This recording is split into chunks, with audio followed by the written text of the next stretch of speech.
महाभारत में अर्जुन को विजय मिलती है, क्यों मिली?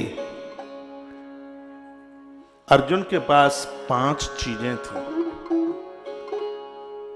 और जब किसी जीव के पास ये 5 चीजें होती हैं तो धरती पर उसको कोई पराजित कर नहीं सकता। ये नोट करके रखना, हमने भागवत की कथा में बहुत बार बताया। 5 चीज बड़ी है चुनिंदा। मांसाहारी लोग कभी दयावान नहीं हो सकते, उनके बाद दया नहीं हो सकती। अर्जुन की विजय का एक कारण है तो उसमें एक दया भी तो है। अर्जुन के पास 5 चीज है। अर्जुन के पास युधि है, युधिष्ठिर है, अर्जुन के पास भीम है, अर्जुन के पास नकुल, सहदेव, और अर्जुन के पास ये मत भूलिएगा उनके पास द्रौपदी भी है। और जिनके पास ये 5 चीज होंगी उन्हीं के पास द्वारका का कृष्ण होगा। जहां द्वारका नाथ होगा उसको कौन पराजित करेगा? आप सब विचार करें, सोचें, ये 5 चीज हमारे पास हैं कि नहीं? नहीं है तो रिक्त स्थान की पूर्ति कीजिए। युधिष्ठिर को बुलाइए, बिठाइए अपने जीवन में।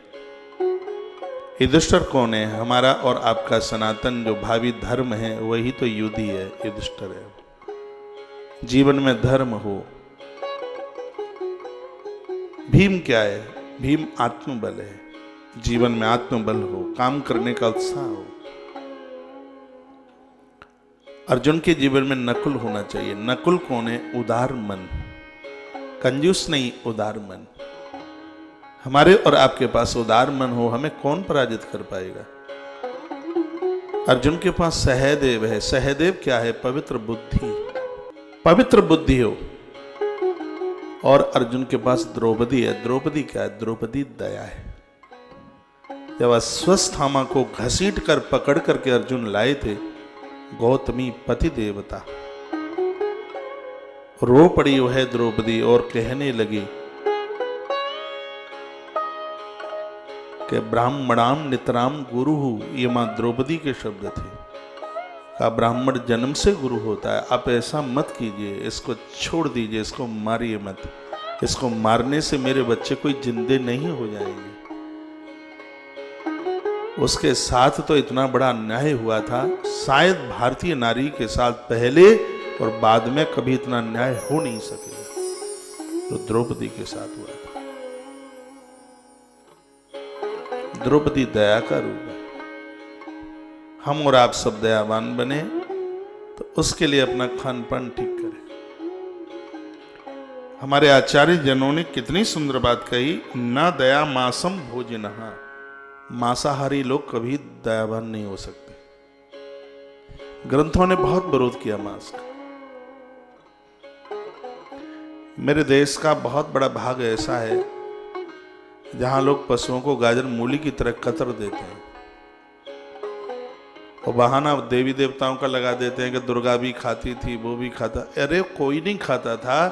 इन लोगों ने देवताओं को जोड़कर अपने पेट भरने का साधन बना लिया। उसका नाम तो जगदम्बा है। जब वो जगत की अम्मा है, अम्बा है, माँ है जगत की, तो क्या वो भैंस बकरे और मुर्गे की माँ नहीं है? उसकी भी है।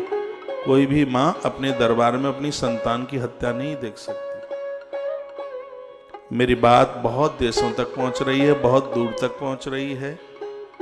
हम इन ग्रंथों की है बात मान लें, दयावान जीवन जिएं, और वह तब ही हो सकता है जब हम शुद्ध शाकाहारी बने, मांसाहार को तिलांजलि दे दी जाए। और आज की पीढ़ी बड़ी जोर से भाग रही है इस बात के लिए, तो इनको रोकिए, ब्रेक लगाइए। आप तो सुपारी भी नहीं खाते थे और बच्चे शराब पीते। आप प्याज भी नहीं खाते थे, बच्चे मुर्गे खाते। उस घर में कैसे शांति मिलेगी? ये नहीं होना चाहिए।